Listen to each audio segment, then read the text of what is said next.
Voici l'exercice 99, page 105 du manuel. On va tenter de résoudre une inéquation rationnelle. Elle apparaît ici. On a une indication juste avant pour nous aider. Voici l'inéquation rationnelle. Donc pour résoudre une inéquation rationnelle, il va falloir appliquer la méthode qu'on a notée dans la leçon, rassembler tout le monde du même côté, c'est fait, et ensuite transformer pour n'avoir qu'un seul quotient, qu'un seul trait de fraction. C'est ce qu'on nous propose de faire en fait dans la partie petit a. On va essayer de montrer que quand on fusionne ces deux fractions, on obtient ce qui est ici. Alors c'est parti, on va commencer par montrer que cette somme de deux fractions est égale à celle-ci. De nouveau, pour ajouter des fractions, il faut qu'elles aient le même dénominateur. Donc il va d'abord falloir faire une transformation de nos deux quotients pour qu'ils aient un dénominateur commun. Ce qui marche toujours comme dénominateur commun, c'est de choisir le produit de ce qui est en bas. C'est ce qu'on fera toujours. Le produit de ce qui est en bas, c'est x fois x moins 1. Le premier paquet fois le deuxième paquet. Mais en haut, il va falloir ajuster de façon à ce que ce qu'on mette en haut ici fasse la même chose de cette fraction que celle qu'on avait ici. Et de la même façon, il va falloir ajuster pour que cette fraction fasse la même chose que celle-là. Je vous laisse essayer tout seul dans un premier temps.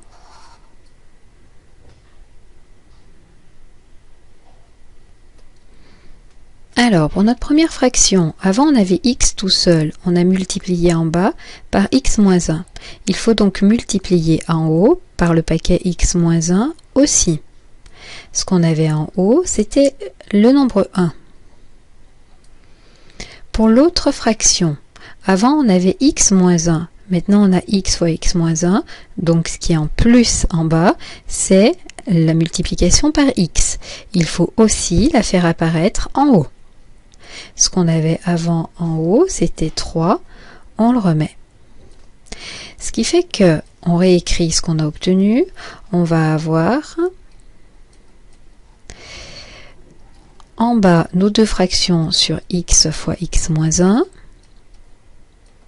et en haut, on aura donc, on regarde ce que fait le produit, une fois x moins 1. Multiplié par 1, ça ne change rien, on a donc x moins 1. 3 fois x, 3x. On peut donc fusionner notre somme en une seule fraction et ça va nous donner tout sur x facteur de x moins 1. On écrit notre somme, on va avoir x moins 1 plus 3x. Au final, ça va donc s'écrire. On compte nos x sur le numérateur, on en a 1 et on en a encore 3, on en a 4. Et nos valeurs numériques, on en a moins 1. On retrouve bien ce qui nous est donné dans l'énoncé, ce qu'il fallait démontrer. 4x moins 1 sur x facteur de x moins 1.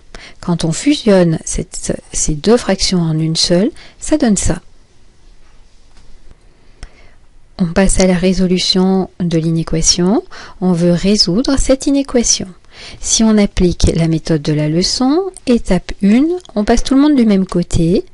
C'est fait. Tout le monde est du même côté et il y a 0 d'un autre côté. Étape 2, il faut fusionner pour avoir un seul quotient. Ok, on ne va pas trop réfléchir, c'est ce qu'on a fait juste au-dessus.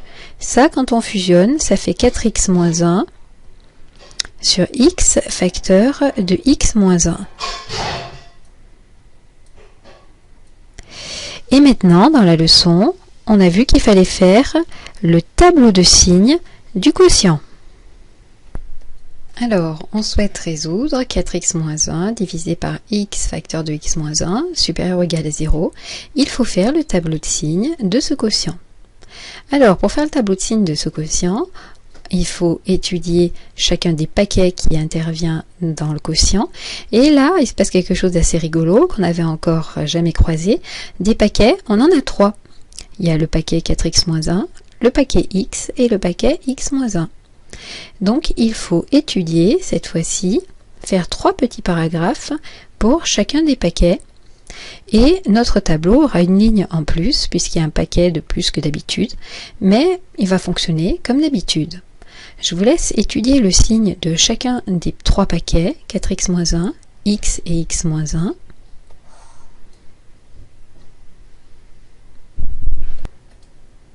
Et on obtient donc que 4x plus moins 1 est positif quand x est au-dessus d'un quart, x est positif quand x est au-dessus de 0, et x moins 1 est positif quand x est au-dessus de 1. On va donc installer ces résultats dans un tableau qui contient une ligne de plus que d'habitude. On va avoir la ligne pour l'axe des abscisses, la ligne pour le numérateur, la ligne pour le premier morceau du dénominateur, pour le deuxième morceau du dénominateur, et la ligne pour le bilan. Sur l'axe des abscisses, on va faire intervenir toutes les valeurs qui sont importantes, qui sont soulignées, 1 quart, 0 et 1, en les rangeant dans l'ordre croissant. D'abord 0, ensuite 1 quart et ensuite 1. On va tirer des traits sous nos valeurs pour faire apparaître des cases. Et on va compléter chacune des lignes. Alors, je vous laisse essayer de compléter ces lignes.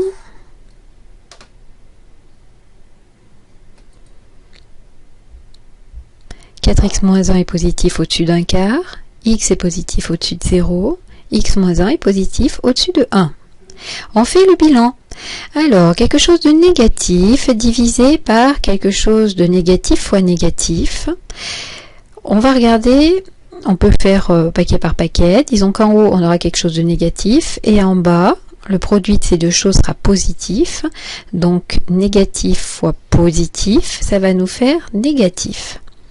Quelque chose de négatif divisé par, et les deux d'en bas ensemble vont faire quelque chose de négatif, ça va faire positif. Du positif divisé par du négatif, ça va faire négatif. Et du positif divisé par du positif, positif. Le numérateur a le droit de faire 0 et son 0 tombe par terre. Par contre, ce qui est sous le trait de fraction n'a pas le droit de faire 0. Donc x qui est sous le trait de fraction, son 0 se transforme en valeur interdite. Et x moins 1 qui est sous le trait de fraction, son 0 se transforme aussi en valeur interdite. Voilà, on est parvenu à faire ce tableau de signes. On nous demandait de résoudre ce quotient plus grand que 0, supérieur ou égal à 0. Donc on va lire sur la dernière ligne du tableau quand est-ce que ce quotient fait quelque chose de positif ou nul. On entoure plus et 0, ici et ici. On va donc voir sur l'axe des abscisses à quoi ça correspond. Ça correspond à ce paquet et à celui-là. On va donc avoir les valeurs de 0 à 1 quart,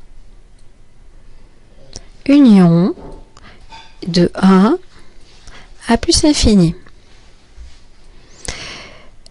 Les crochets tournent toujours le dos à l'infini, on ne peut pas attraper l'infini.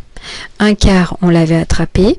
Le 0 ici, on ne peut pas l'attraper, c'est une valeur interdite. Le crochet lui tourne le dos.